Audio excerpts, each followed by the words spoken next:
Okay, so we're going to do something a little bit different. Before we begin, I'm going to ask you 3 questions. And I don't want you to give me the answer, I just want you to think about the questions. The first question I want you to think about is whether or not there's any ideology or worldview that has the answer for every challenge and problem that confronts us. The second question I want you to ask is whether or not your government provides access to every citizen equally. And then the third question I want you to ask is whether or not your government determines its policy by the majority will of the people every time. And if you answered no to one of those questions, you have to start thinking about the quality of your democracy. And if you answered no to more than one, you have to start acknowledging that you don't have a democracy. That's the starting point for MiVote. 6.5 years ago, we started looking at democracy by asking ourselves a number of different questions. My grandmother is 100 years old. And when you speak to my grandmother about the world that she lives in, everything has changed. Transport, travel, entertainment, commerce, everything. Leisure, everything in the world is different. But we govern ourselves in exactly the same way. We're expecting that a system that was created for a world that no longer exists can still serve the purpose for which it was originally intended.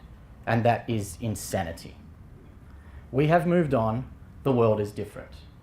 So 6.5 years ago, we started asking ourselves 2 entrepreneurial questions. And my background is as a 25-year startup entrepreneur, although I'm wearing a cap, I'm not as young as you might think I am. And it was born off the back of the fact that I have 4 young children. And I was becoming increasingly concerned that they were going to grow up in a world where their voice was becoming less and less relevant. And the people who controlled the policies of our nation actually cared less and less about what they thought. And so as a father, I was deeply concerned that here you have this self-determination human right that was being taken away from my children. So I had a conversation with my wife and I said, you know what? Enough of the startup business, all this nonsense about making money. We're actually going to try and fix a problem. And so we asked ourselves 2 questions. The first question we asked was if you were going to rebuild democracy as a product that sat on a shelf in a pretty box that somebody could buy, what would that product need to do for people to want to buy it, want to tell their friends about it, and want to come back to it? And the second question is, how would you build that product if you were building it after the internet had already been invented?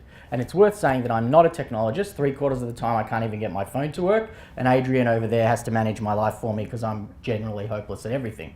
So this was an idea, and these were questions that were not driven from a technological perspective. They were driven from a UX perspective, a user experience perspective.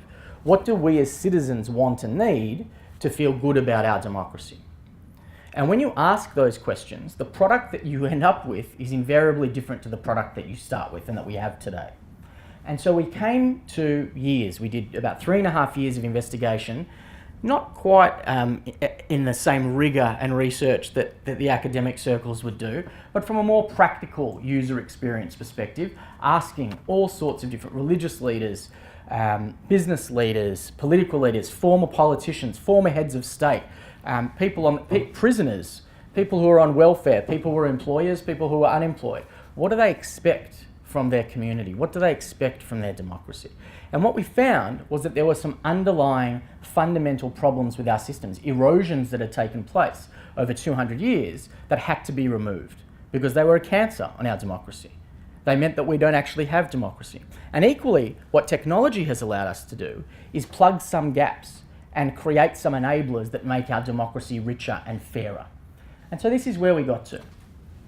There are some underlying principles that are required for real democracy to exist, according to MiVote. And this will sound like I'm standing here talking to you about this little thing that's been built in Melbourne. I'll give you a context about how far this has gone in how short a time, and Julia's well aware of this. But effectively we start from these propositions. You cannot have democracy without an informed constituency. If people do not know where they are, they cannot vote on where they're going. Problem 1. The greatest threat to democracy everywhere in the world, whether it's Trump, whether it's Catalonia, whether it's Brexit, doesn't matter what it is, the problem is ideology. Because ideology says, I have an answer to the question before the question has been asked. And when you are in a position of leadership and a position of government, you must start from a solutions orientation. We need to find the best solutions to the problems that confront us. And so if you're not looking for the best solution because you have your own ideological solution, you are already weakening the quality of your leadership. The next thing is you must take corporate and vested interest money out of politics. MiVote, written into our constitution, we cannot accept and we do not want corporate money. We do not want organisational money, and if you send it to us, we will give it back. We've been offered over $50 million from corporations in the last 2 years, and we've said thanks but no thanks. We don't want it. Entirely funded by individuals whose donations are transparent on the website, not negotiable. The next thing that's critical is politicians, or the role of a politician, needs to be a civic service. It cannot be a profession. If your intent is to build a power base, then you actually shouldn't be in politics. You're in the wrong profession.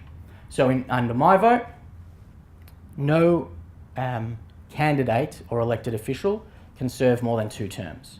And if you're lucky enough to be elected for 2 terms, you must serve as a mentor for the next generation coming through. Not negotiable.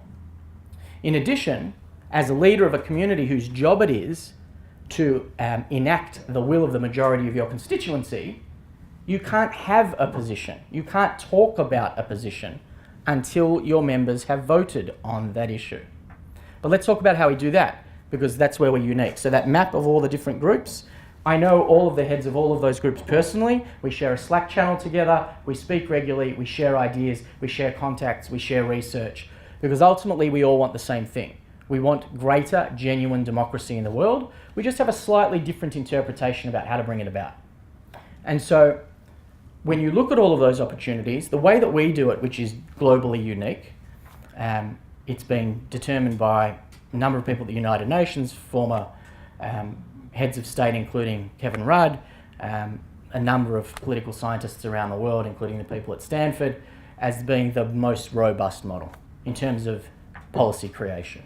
But let me explain to you how it works, because one of the challenges that we have is an ongoing legislative conversation.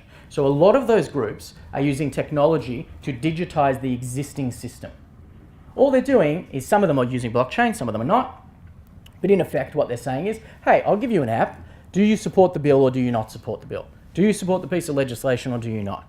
You still have an uninformed constituency.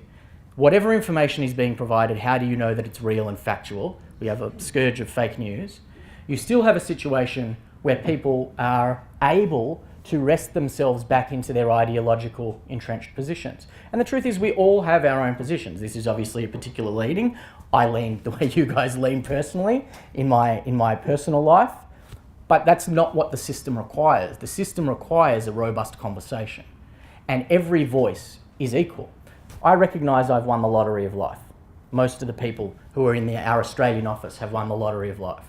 I'm a white heterosexual man born into an upper middle class family in one of the wealthiest countries in the world.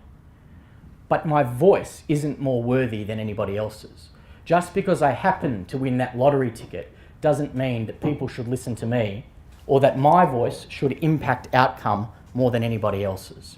And so these become critical design features of the way democracy works. And back to your earlier point, technology cannot solve for democracy. People hate it when I say that, when I go to Silicon Valley, because they think technology can solve everything. Technology cannot solve for democracy. Democracy is about community, and politics is about power. And what we're finding are that politicians are using technology for their own advantage to enhance and entrench their own power.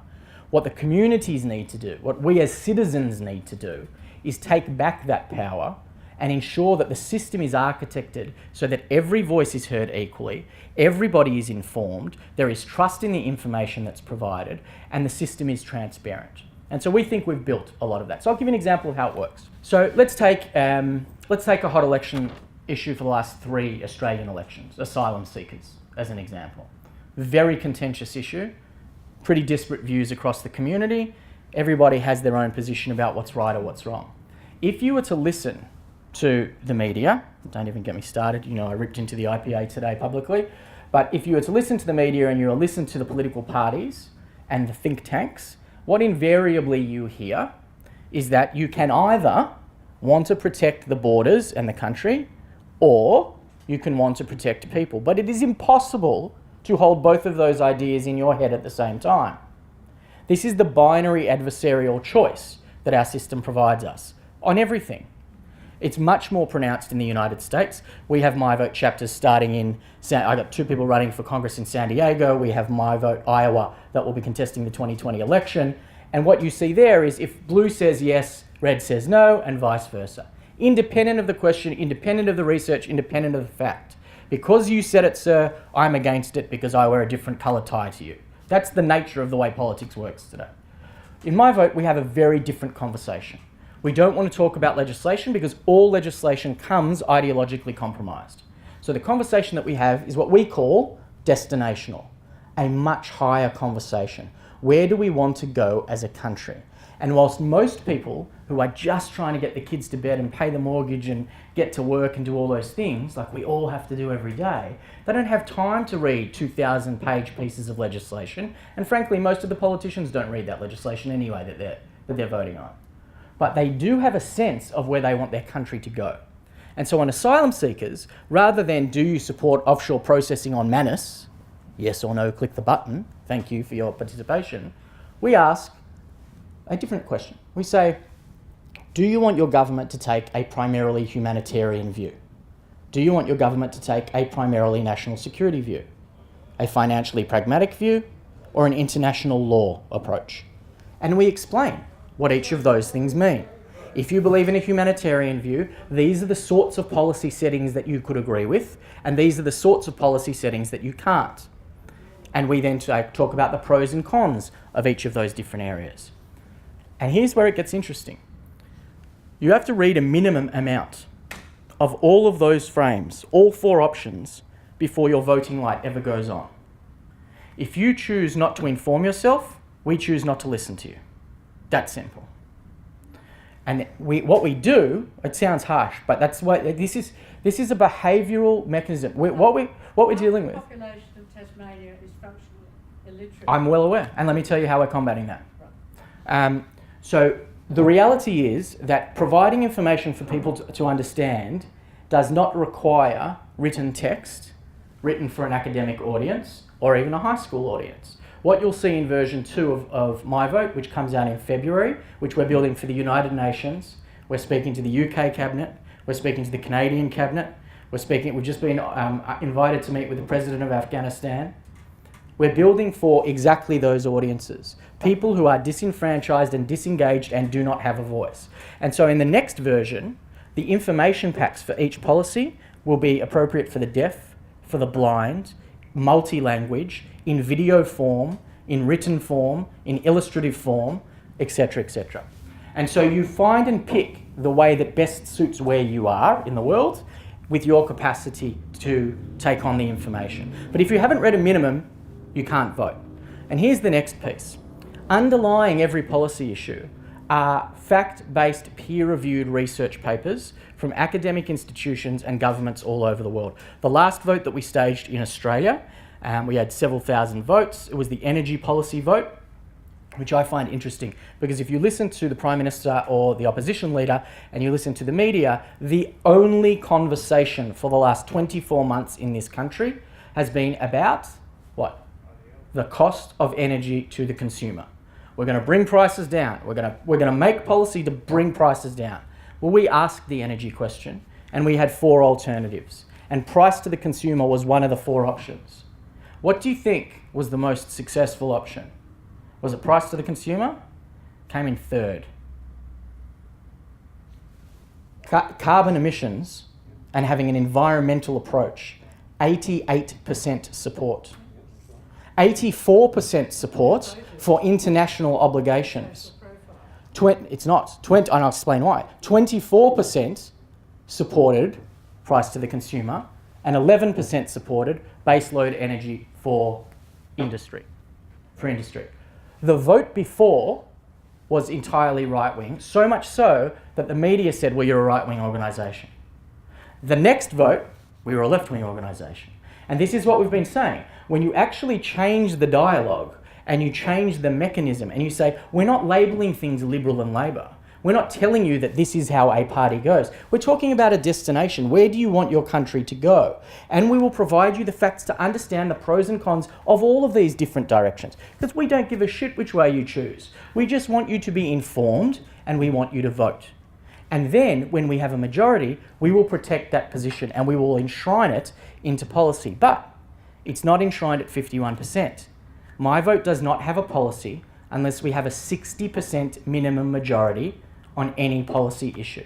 When I started this 6 years ago, every political scientist that I spoke to in the world told me that was not possible.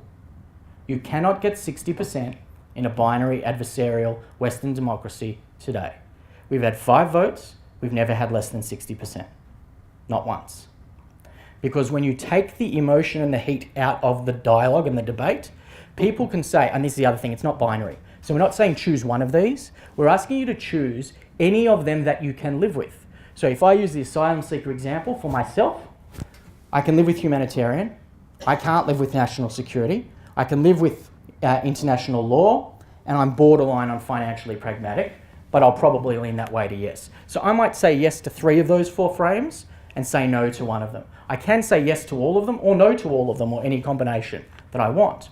And what that does is it builds consensus, because the conversation starts by saying, well, the vast majority of people can actually live with this as an outcome.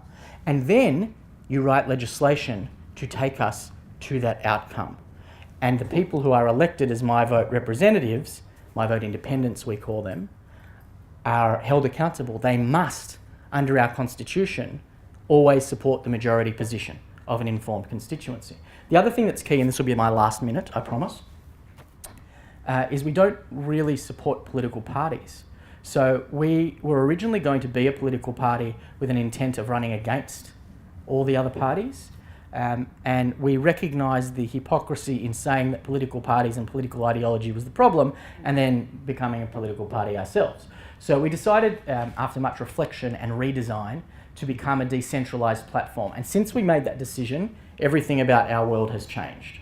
So we've gone from a nice theoretical idea to something that is now being brought into multiple countries, multiple governments, and multiple groups. So we now have 23 countries who are starting MiVote chapters. In the next 18 months, we will have no less than 25 candidates in 12 countries who will run. We have at least 3 people who will be running in state and federal election in Australia in the next few years.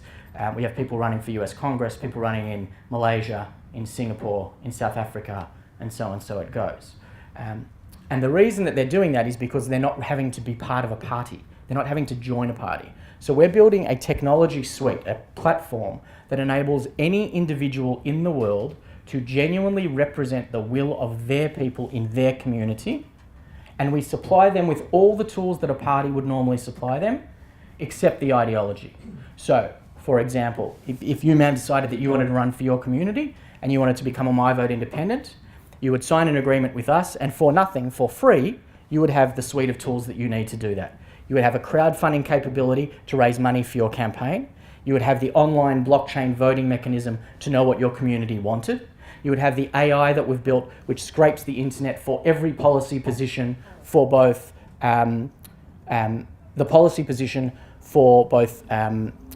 government legislation as well as academic papers. You'll have the how-to videos, how to run a volunteer organisation, how to, write a press release, because most of the people who are going to run are not politicians. That's the whole point.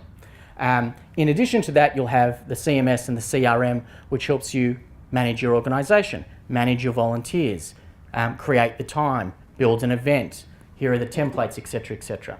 And so all of a sudden, no longer do people need to be told by a party, by Labor or Liberal or Greens or anybody else, that they are worthy of representing that party, and that if they are worthy, if they get through whatever the archaic process is to be pre-selected, they will then get an allotment of money based upon whether or not the party thinks they can win in that seat. The community will decide who represents them, and the community will raise money to make sure that they're represented, and the people who do represent them will be held accountable to that representation. So for an example, if you were to do that, you would have signed an agreement with us, because we're not a political party, it's a user agreement for technology. It costs you nothing to use, it costs people nothing to download the app, and it costs nothing to vote. Pretty simple. We're talking about the widest accessibility possible. The reason we didn't build it on a smartphone app to start with, it's a web app, is so that people who can go to the library or can go to any public institution that has internet can have a vote. In Indigenous communities, we're currently looking at funding programs so that we can build solar-based internet portals in the communities, which is something I've spoken to the Elders Council in Arnhem Land about, so that they can keep the infrastructure for themselves, but then be able to have a vote because the infrastructure is there, have a say on policy. Absolutely critical. And so this is about ensuring, as much as is humanly possible, ideology is taken out, money is taken out, self-interest is taken out, etc., etc. And on the self-interest question, and this is where I'll finish, one of the things that Julia had said earlier, written into our constitution, which you can all go and see on our website, because everything we do is transparent. To give you an idea of some of the way that we do things, we will shortly become the first political organisation in the world to live stream all of its board meetings live to anybody who wants to watch, because you need to understand how the decisions are getting made that affect you, and there's no point hiding behind walls if at the end of the day we're meant to be representing you. The next thing that's critical is written into our constitution, all of the founding members have a sunset clause. So my co-founder, in 2022, he must leave the board. In 2023, I must leave the board. We are never allowed to return, and we're never allowed to run for office. It's about eradicating the power structure altogether. Thanks a lot.